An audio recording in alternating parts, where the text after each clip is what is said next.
tous, alors aujourd'hui je vais vous parler comme promis de l'un de mes livres préférés, à savoir le roman de Tristan et Iseult. Pour l'anecdote, à partir des fragments épars retrouvés de la légende de Tristan, en effet la légende de Tristan n'est pas parvenue à notre époque actuelle sans dégâts, il y a eu des pertes, on a retrouvé simplement que quelques fragments, quelques bribes, donc à partir de ces petits morceaux, Joseph Bédier, philologue romaniste français du 19e, 20e siècle, spécialiste dans la littérature médiévale, a décidé de partir de l'un d'entre eux, d'un fragment écrit par M. Béroul, et de donner au centre du récit retrouvé un début et une fin.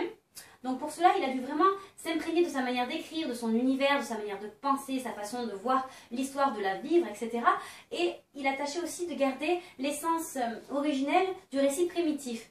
Donc Joseph Bédier n'a pas vraiment joué un rôle de traducteur, il a joué un rôle de traducteur, mais pas uniquement en fait. Il a aussi joué un rôle de poète pour confectionner le roman dont je vous parle aujourd'hui.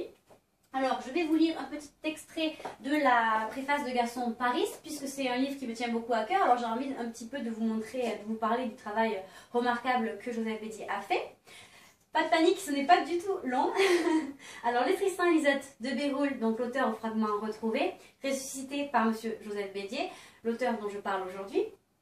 Le Tristan et Iseult de Béroul, donc, avec leurs costumes et leur allure d'autrefois, avec leur façon de vivre, de sentir et de parler, moitié barbare, moitié médiéval, seront pour les lecteurs modernes comme les personnages d'un vieux vitrail, aux gestes raides, aux expressions naïves, aux physionomies énigmatiques. Mais derrière cette image marquée de l'empreinte spéciale d'une époque, on voit, comme le soleil, derrière le vitrail resplendir la passion toujours identique à elle-même, qui l'illumine et la fait flamboyer tout entière. Alors voilà, la métaphore du vitrail, je la trouvais très juste et j'avais envie de la partager. Après, Gaston Paris fait un genre de résumé sur le travail de Joseph Bédier. Il dit que c'est à partir d'un poème français du XIIe siècle que Joseph Bédier a retranscrit et réinventé un petit peu l'histoire de Tristan au XIXe siècle. Donc deux époques s'entremêlent pour notre plus grand plaisir. Et maintenant, je vais vous montrer la première de couverture qui est très spéciale, j'en parlerai dans la seconde partie. Si ce sujet vous intéresse, j'espère qu'il vous intéresse, vous pouvez me suivre. Je vous invite avec plaisir à venir m'écouter parce que j'ai beaucoup de choses à dire sur ce roman, on l'aura compris. Je vais essayer de rester très brève et très concise comme d'habitude. En tout cas, voilà, je suis très heureuse de vous en parler. Voilà, suivez-moi.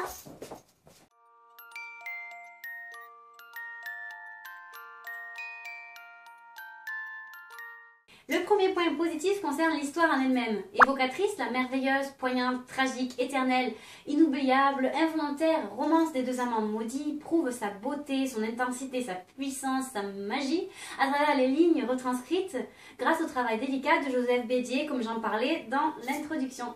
Ensuite, les chapitres s'enchaînent habilement au rythme de l'impossible idylle et apportent avec eux leur lot de surprises. L'ennui est éradiqué, l'histoire est très bien construite, très bien ficelée. Le troisième point concerne les sentiments divers de lecture qui se créent automatiquement et logiquement autour de personnages attachants que des péripéties nombreuses attendent, des péripéties où le courage et la loyauté affrontent la couardise et la félonie. Le quatrième point concernerait le symbolisme qui est présent tout le long de l'histoire et qui charme par la force de ses messages. Le point suivant concerne la narration épurée, simple, authentique, singulière, qui ne peut que toucher. La manière aussi de présenter le futur avant que l'action à proprement parler ne se déroule est intéressante aussi, à l'instant où la promesse d'une justice se dessine à l'horizon. Finalement, la dernière scène est chargée en émotions, elle est bouleversante et elle est digne pour moi des grandes tragédies. C'est le cas aussi pour nombreux passages, notamment les précieux épisodes où des métaphores et des comparaisons judicieusement placées, menées, magnifiquement bien tournées, se présentent et donnent une plus-value au texte. Le lecteur doit néanmoins s'habituer à l'écriture désuète proposée par l'auteur afin d'en apprécier la richesse, l'éclat, l'intensité, les couleurs. Comme le disait Gaston Paris au sujet des personnages et de leur image figée dans le temps, l'écriture aussi possède une aura particulière dans le temps. Il suffit de la prendre en considération pour pouvoir accéder à ces trésors insoupçonnés. En effet, ça serait vraiment dommage d'être stoppé par une barrière linguistique puisque l'histoire est quand même très belle et très riche. Si la dernière scène est larmoyante, poignante, bouleversante, comme je l'ai expliqué dans la première partie, en ce qui concerne la destinée d'Iseult, dans le contexte, elle est trop abrupte et ce petit détail est quelque peu décevant. Voilà, c'est le cas aussi pour nombreux passages traités très rapidement. En même temps, la narration, dans son originalité, peut apporter paradoxalement une plus-value, voilà, puisque sa formulation se rapproche aussi de celle des contes. Donc le petit aspect négatif se mêle avec un point positif et donc tout va bien. Le dernier point ne concerne pas directement l'œuvre, donc ce n'est pas un aspect négatif à proprement parler, mais je tenais à parler des premières deux couvertures de l'ensemble des collections qui pourraient rebuter les potentiels intéressés à tort, esthétiquement parlant. Donc je vous remontre la première de couverture de cette collection. En effet, si on n'est pas sensible à cette esthétique-là, on pourrait être rebuté à tort, alors que l'histoire est tout simplement sublime, comme j'ai essayé de vous l'expliquer.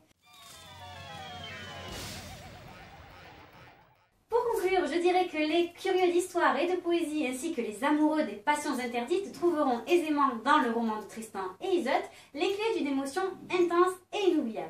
Alors vous l'aurez compris, ce n'est pas une surprise, je recommande vivement ce livre à l'histoire sublime. Alors si jamais vous êtes tenté et que vous vous lancez à la découverte de cet univers, n'hésitez pas à revenir me parler de vos ressentis dans les commentaires, c'est avec plaisir que j'échangerai avec vous sur le sujet.